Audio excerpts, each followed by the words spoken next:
प्रेम से कहिए जय श्री राधे।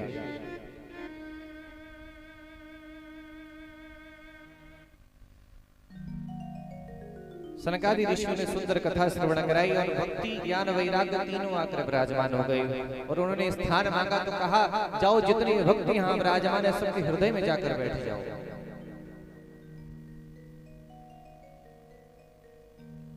देखो ज्ञान का होना ये नहीं है कि आप बहुत विद्वान हो तभी आप ज्ञानवान हो। ये ओरछा है ना यहीं पास में, यहाँ के हरिराम व्यास जी महाराज हुआ करते थे। बहुत विद्वान थे, बहुत ज्यादा विद्वान, इतने विद्वान कि किसी भी ब्राह्मण को देखते परास्त कर देते थे। ब्राह्मण उनसे डरने लगे, कांपने लगे, बोले अरे ये हरिराम व्यास जी महाराज आ रहे हैं, इनसे सत्संग। और किसी को भी देखते थे तुरंत बोले मुझसे सत्संग करो। समस्त आर्यावर्त को जीत लिया, बस एक नगरी बची थी। बोले कौन? बोले काशी। अब जब काशी के ब्राह्मणों को पता लगा कि हरिराम व्यास जी यहाँ पधार रहे हैं, सब भगवान विश्वनाथ के चरणों में पहुंच गए। भोलेनाथ से प्रार्थना करने लगे, हे प्रभु अब सब ब्राह्मणों की लाज आपके हाथों में है, क्योंकि ये व्यास जी आ रहे हैं। देखो काशी आपके नाम से जाने जाते हैं, काशी विश्वनाथ जी की नगरी है। ये नहीं कहा जाएगा कि हम ब्राह्मणों को हरा दिया, बोले काशी के ब्राह्मणों को हराया।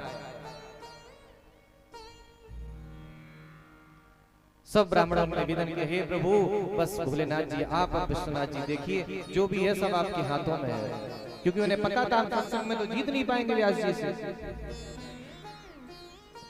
तो भोलेनाथ जी ने द्विज ब्राह्मण का गरीब से ब्राह्मण का भेष बनाया,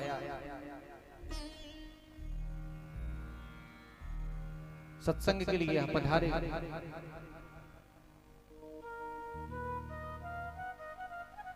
अब कोई भी ब्राह्मण सत्संग करने को तैयार नहीं, तो उन सामने देखा व्यास जी महाराज विराजमान थे। तो ब्राह्मण ने प्रश्न किया, प्रभु बोले ज्ञान क्या है? व्यास जी से प्रश्न किया कि ज्ञान क्या है?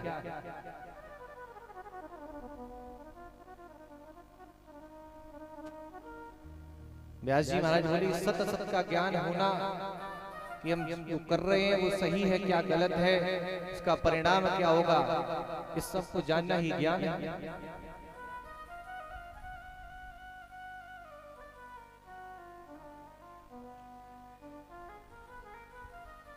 जो हम कर रहे हैं इससे किसी को हानि तो नहीं है, यही हमारा विवेक कहता है।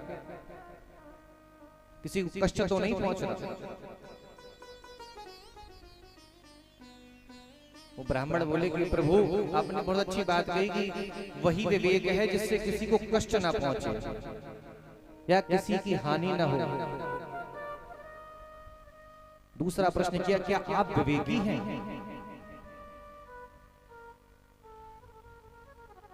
जब इतना कहा तो वो समझ गए कि आप कोई साधारण मनुष्य नहीं है।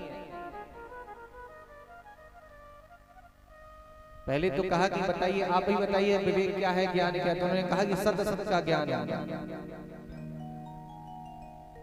और जो हम कर रहे हैं वो सही है, उसकी परिणाम क्या है, किसी को हानि तो नहीं है। और दूसरा प्रश्न तुरंत कर दिया कि क्या आप विवेकी हैं? जब इतना कहा तो व्यास जी महाराज बोले आप अपने स्वरूप में आइए, आप कौन हैं? प्रार्थना की ब्राह्मण से तो अपने स्वरूप में आ गए। ध्याये नित्यं महेशं रजत गिरिनिभं चारु चंद्रावतंसं रत्नाकल्पोज्ज्वलांगं परशुमृगवराभीतिहस्तं प्रसन्नं पद्मासीनं समन्ताद्स्तुतममरगणैर्व्याघ्रकृतिं वशानं विश्वाद्यं विश्ववन्द्यं निखिलवैहरं पंचवक्त्रं त्रिनेत्रं। भूत भावन भोलेनाथ प्रकट हो गए।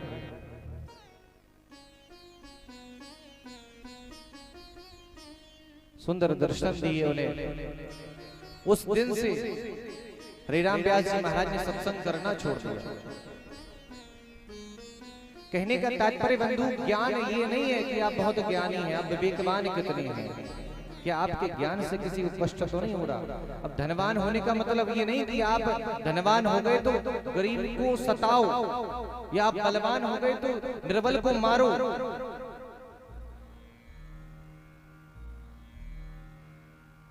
अगर आप धनवान हैं तो गरीबों की मदद करें, अगर आप बलवान हैं तो निर्बल की सहायता करें, और आप विद्वान हैं तो सबको सतमार्ग पर ले जाएं।